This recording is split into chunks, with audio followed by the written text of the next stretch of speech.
पुढे अनिल गोंढाणे, संजय अग्रवाल, कॅप्टन आमदार अभिजित राठोड, आदरणीय सुभाष देसाई सर, मोदी सरांचं या ठिकाणी स्वागत करत आहे. त्याचप्रमाणे देवेंद्रजी फडणवीस यांचं स्वागत निवेदिता आमदार कॅप्टन राठोड. कौन है सारा दाढ़ी वाला यार? आवाज दुसरी टेप के लवकर.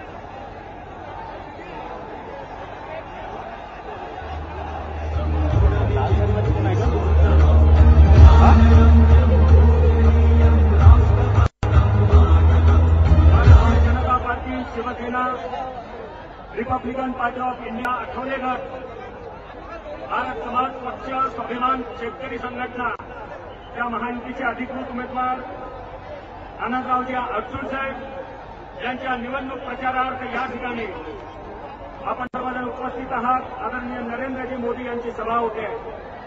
जी शिवसेना नेते आणि विधानसभेतील शिवसेनेचे गटनेते आमदार सुभाष देसाई साहेबांना विनंती करतो की त्यांनी या ठिकाणी आपलं मनोगत व्यक्त करावं.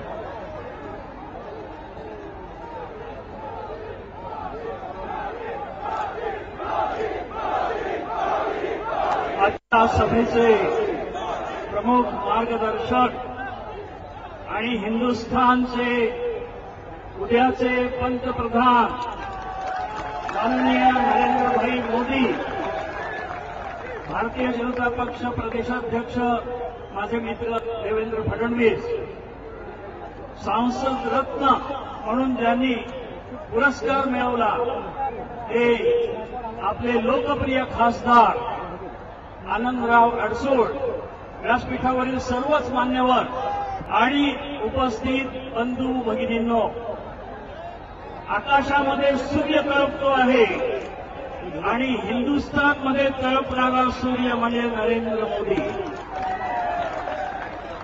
एकच वाक्य यांच्यासाठी सांगेन, जो पहाड़ों से टकराते हैं उसे तूफान कहते हैं. जो पहाड़ों से टकराते हैं उसे तूफान कहते हैं. जो तूफानों से टकराते हैं उसे नरेंद्र मोदी कहते हैं. आज आपण उत्साहात आहोत, आनंदात आहोत. मोदी साहेबांचं आनंद झालेलं आहे, तो आनंद आहे. विजयाकडे निघालेलो आहोत म्हणून आनंद आहे. पण एका डोळ्यात आनंदाश्रू आहेत आणि दुसऱ्या डोळ्यात दुःखाश्रू आहेत या महाराष्ट्राच्या. अलीकडेच अस्मानी संकट आलं, प्रचंड गारपीट, अवकाळी पाऊस यांनी पिकं नष्ट झाली, गुरंढोरं मेली आणि माणसं सुद्धा दगावली. या गारपिटीमुळे 28 मृत्यू झाले. पण अधिक दुःखाची आणि धक्कादायक गोष्ट म्हणजे जवळजवळ 52 शेतकऱ्यांनी हे नुकसान सहन होत नाही, कर्जबाजारी झालो म्हणून आत्महत्या केल्या. अशा या सुनामी संकटाला सुद्धा सामोरं त्यांना जावं लागतंय. एका बाजूने अस्मानी संकट आणि दुसऱ्या बाजूला काँग्रेसवाल्यांचं सुनामी संकट. आजपर्यंत या गारपीटग्रस्त शेतकऱ्यांना 1 रुपयाची मदत पोहोचली नाही. निवडणूक आयोगानं परवानगी दिली, हायकोर्टानं परवानगी दिली, मदत द्या, तरी सुद्धा मदत पोहोचली नाही. असं उलभराटा कायद्याचं हे सरकार हे उलटून टाकायला पाहिजे. आज देशात सर्वत्र चीड आहे. कोण सुखी आहे? शेतकरी दुःखी आहेत, विद्यार्थी दुःखी आहेत, महिला अत्याचारांमुळे अत्यंत संतप्त आहेत. सर्व समाज हा दुःखी असताना इतके रोजच्या मायभूमीच्या सगळ्या आपल्या या हिंदुस्थानाला लागलेले आहेत. हे सगळं पाप काँग्रेसचं आहे. आणि म्हणून नरेंद्रभाईंनी सांगितलंय 60 वर्ष काँग्रेसला दिली, फक्त 60 महिने मला देऊन दाखवा. 60 महिन्यात देशामध्ये परिवर्तन करून दाखवण्याची क्षमता, ताकद, शक्ती ही नरेंद्रभाईंकडे आहे. 72 रोगांवर एक औषध असं मी वाचलं होतं. सर्दी, जुकाम, ताप, खोकला, टीबी, कुठलेही रोग असो एक औषध कामाला येतं. त्याप्रमाणे देशाला जडलेल्या अनेक व्याधींपासून मुक्तता मिळवायची असेल तर नरेंद्र मोदी या नावाचं एक प्रभावी औषध आपल्याला वापरावं लागेल. हे औषध उपलब्ध झालेलं आहे. हे तुमचं आमचं सर्वांचं भाग्य आहे. म्हणून शिवसेना पक्ष प्रमुख माननीय उद्धवजींनी मला मुंबईहून खास या सभेमध्ये जाऊन नरेंद्र मोदींना विजयासाठी लाख लाख शिवसेनेच्या शुभेच्छा द्या असा संदेश देऊन पाठवलं. त्याप्रमाणे आलो. मी अधिक आपला वेळ घेत नाही, परंतु आपल्या धर्मग्रंथामध्ये सांगितलेलं आहे यदा यदा हि धर्मस्य ग्लानिर्भवति भारत. त्या मंत्रामध्ये सांगितल्याप्रमाणे संभवामी युगे युगे. धर्म संकटात येतो, लोक संकटात येतात तेव्हा देवाचे अवतार होत अवतार झाले अशा रीतीनं आपली संस्कृती सांगते. आणि त्याच पद्धतीनं आता हा भारत देश जेव्हा संकटात आलेला आहे तेव्हा परित्राणाय साधना विनाशाय च दुष्कृता संभवामी युगे युगे जर असतील तर ते नरेंद्र भाई मोदी आहे. आणि त्यामुळेच महायुतीने हा निर्धार केलेला आहे प्रथम भारत काँग्रेस मुक्त करू आणि त्यानंतर महाराष्ट्र सुद्धा काँग्रेस मुक्त करू. या विजयी घोडदौडीसाठी नरेंद्रभाईंना लाख लाख शुभेच्छा देतो. या अमरावतीचे पुन्हा खासदार होण्यासाठी आनंदराव अडसूळ हे सज्ज झालेले आहेत. त्यांना लाखो मतांच्या फरकानं आपण विजयी करा. 10 तारखेला धनुष्यबाण विसरू नका. धनुष्यबाणासमोरचं बटन दाबून आनंदराव अडसूळ यांना पुन्हा एकदा आपले जबाबदार खासदार म्हणून निवडून पाठवा एवढी विनंती करतो आणि ती रजा घेतो. जय हिंद, जय महाराष्ट्र, वंदे मातरम, वंदे. महाराष्ट्र राजकारणाच्या सारीपाटावर आपल्या दैदिप्यमान कर्तृत्व आणि कर्तव्याच्या आधारावर स्वतःची एक वेगळी ओळख निर्माण करून सर्वांना आपल्याकडे आकर्षित करून घेणारे एक निष्ठावान, समर्पित, अभ्यासू आणि ध्येयवादी नेतृत्व भारतीय जनता पार्टीचे महाराष्ट्र प्रदेशाचे अध्यक्ष युवा नेते आमदार देवेंद्रजी फडणवीस यांना मी विनंती करतो की त्यांनी या विशाल जनसभेला संबोधित करावं.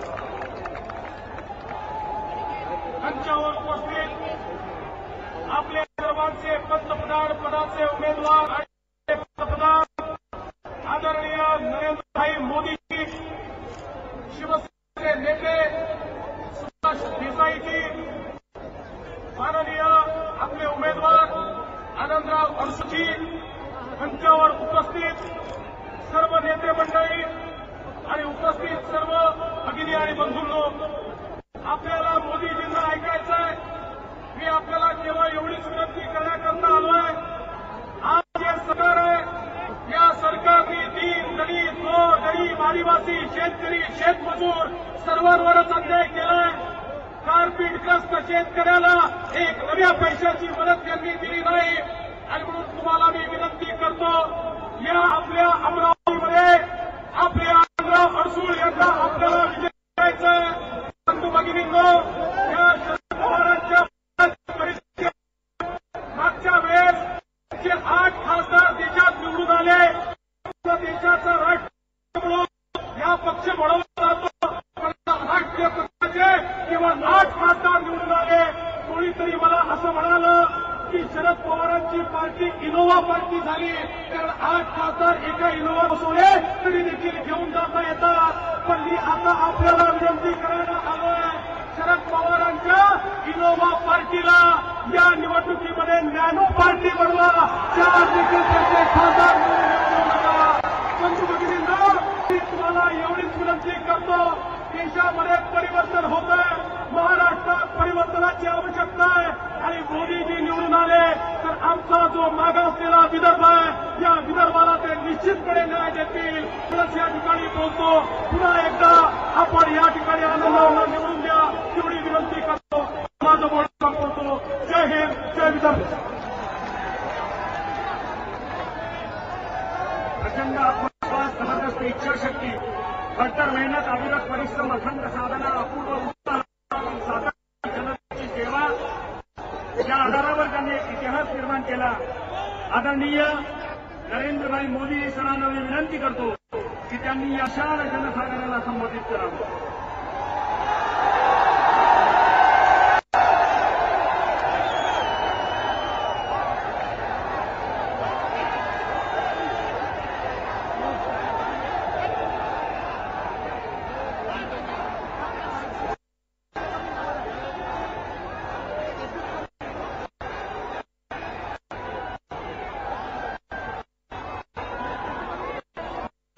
मंचावर बसलेले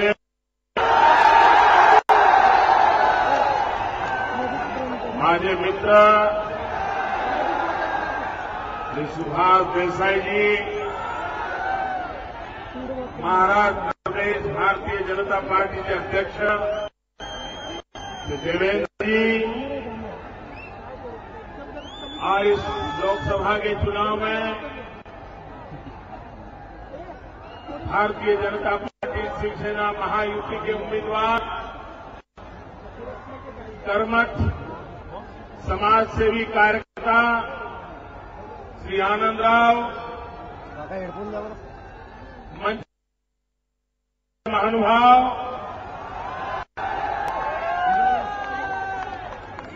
अंबा नगरी अमरावतीमध्ये अंबा मातेला नमस्कार करतो. उद्या पाडवा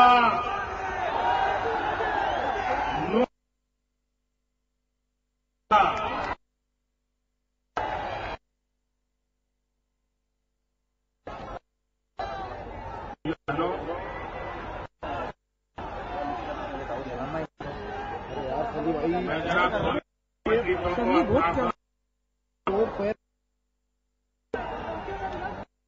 Sony 2.0, 1.5 और 7.8 ऐसे भांति सर्वे करने के आकर के नजारा देख ले, पता चल जाएगा.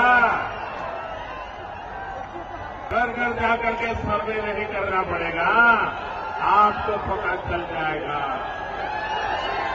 हवा का रूप क्या है.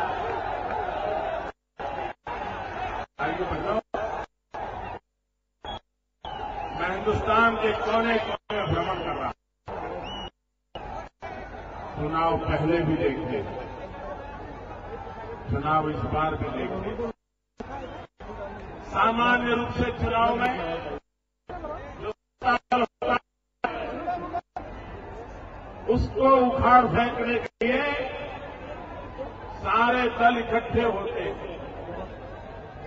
सब मिलकर तय करते हैं कि सत्ता में बैठे हैं उनको उखाड़ के फेंक दो. लेकिन ये पहला चुनाव ऐसा है कि सत्ता में बैठे हुए लोग लोगों से गठजोड़ कर रहे हैं कि कुछ भी करो मोदी नहीं आना चाहिए, कुछ भी करो मोदी नहीं आना चाहिए. अरे भाई तेरे को बताया मैंने, हिला मत. भाइयों भाई कोऑपरेट करो यार. परेशानी बात की हम मालूम है. इनकी नींद क्यों उड़ गई है पता है? जिन्होंने देश को लूटा है, जिन्होंने हिंदुस्तान की जनता का खून चूसा है, उन सबको पता है कि 16 मई के बाद उनकी जगह कहां है और इसलिए कांप रहे हैं.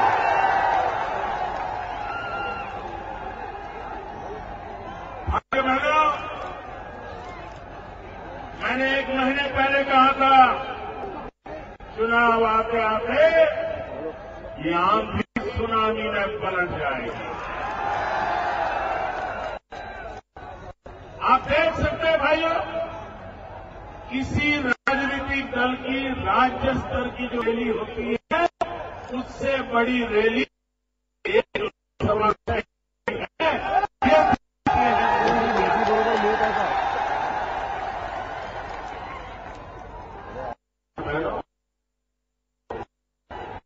मैं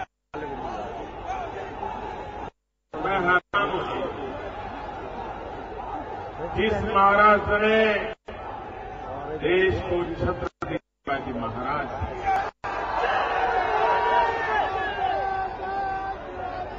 सुशासन की नींव रखने वाले छत्रपति शिवाजी महाराज, राष्ट्र रक्षा के लिए नई नई योजनाएं बनाने वाले छत्रपति शिवाजी महाराज, लेकिन महाराष्ट्र का क्या हाल हो गया कि आज महाराष्ट्र से आ रहे हैं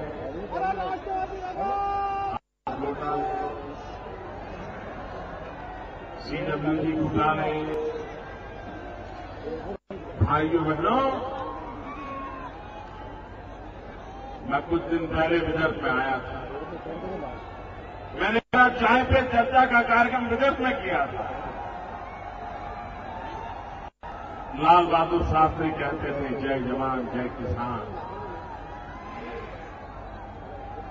लेकिन इस कांग्रेस के शासन में युद्ध में जितने जवान मरे, आतंकवादियों की गोलियों से जितने जवान शहीद हुए, उससे ज्यादा किसानों ने आत्महत्या की। मेरे भाइयों बहनों, परिवार के परिवार तबाह हो गए।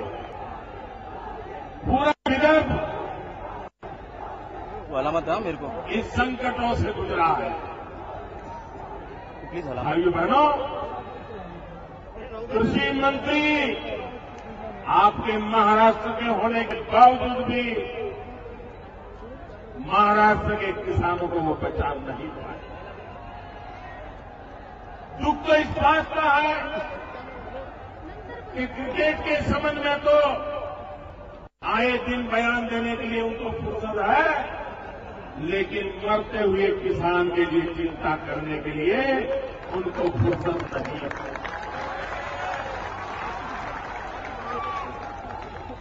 भाइयों बहनों, आज बाला साहब ठाकरे हमारे बीच में नहीं है,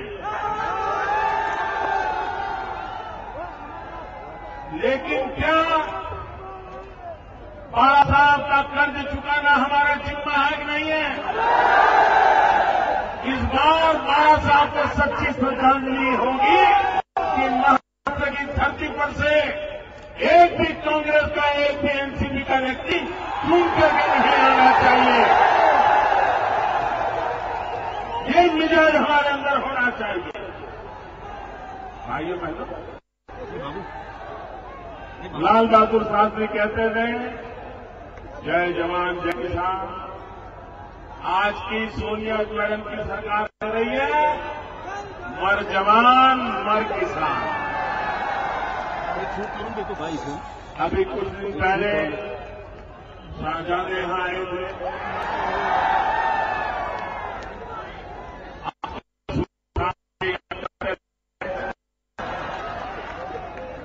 और चुनाव हिंदुस्तान का है,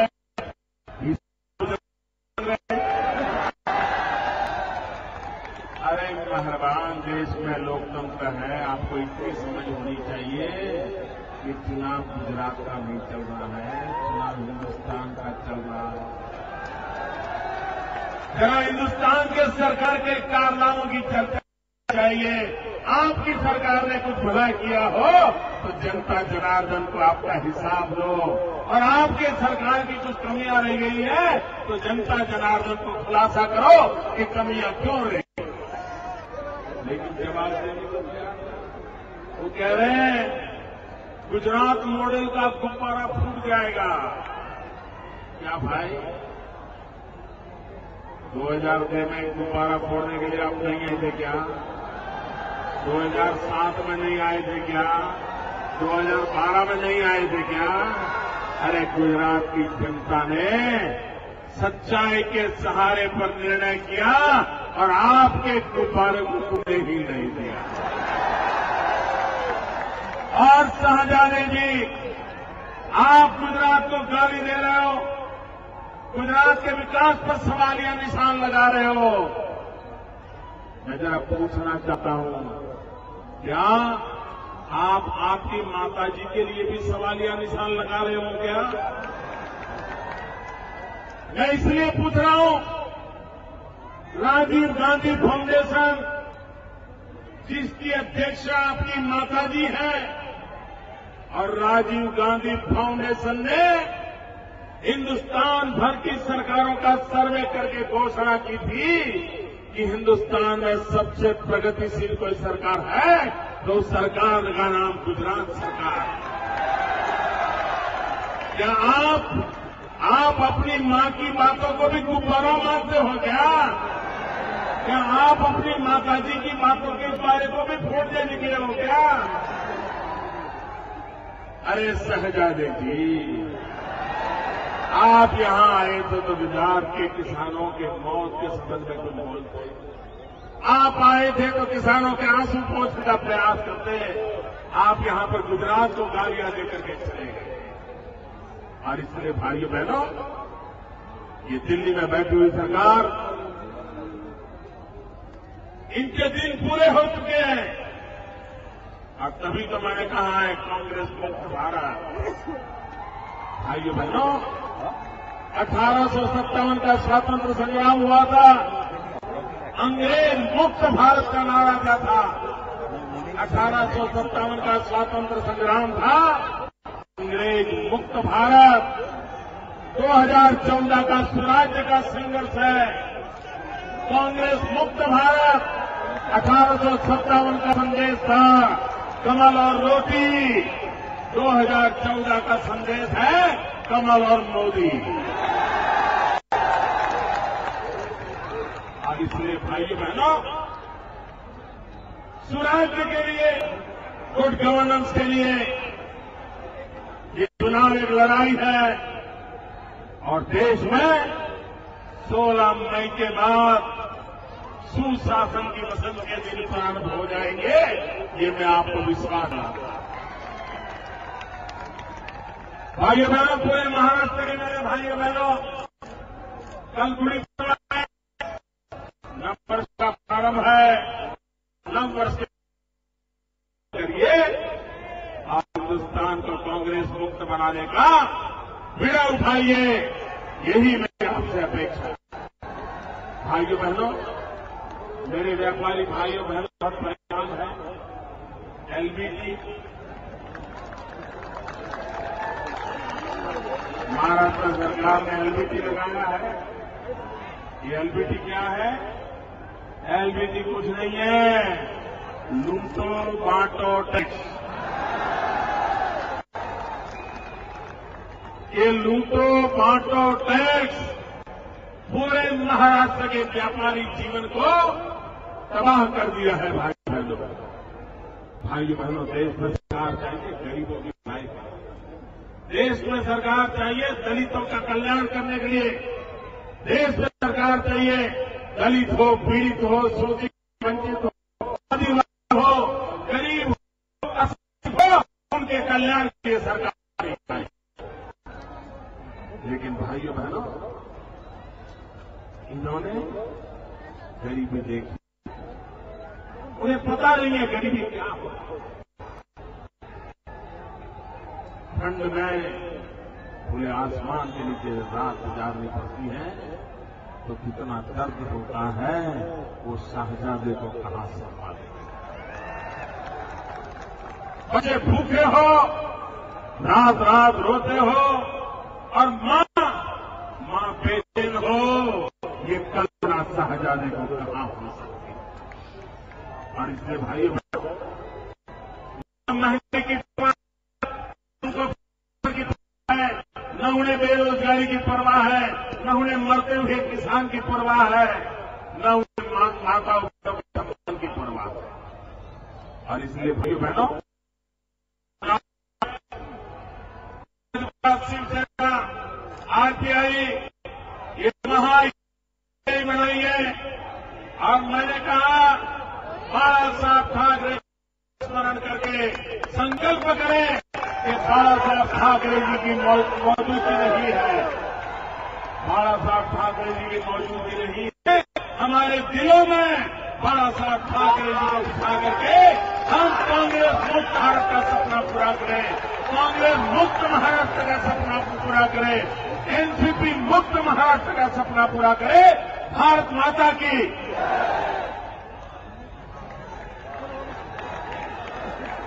प्रकाश पाटील भाषाचे आदरणीय सरांना तलवार भेट देतील. भारत माता की. नरेंद्र नरेंद्र मोदी सर आगे बढ़े. जय भवानी.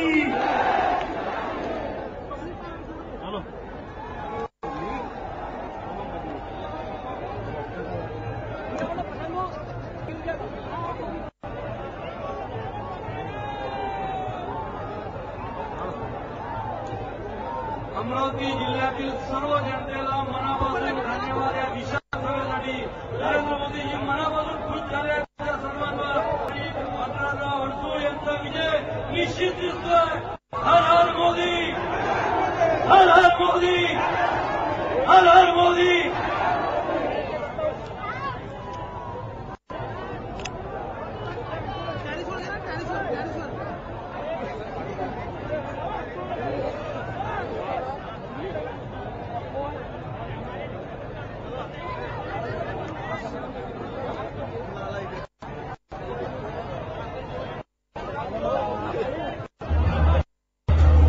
मोदी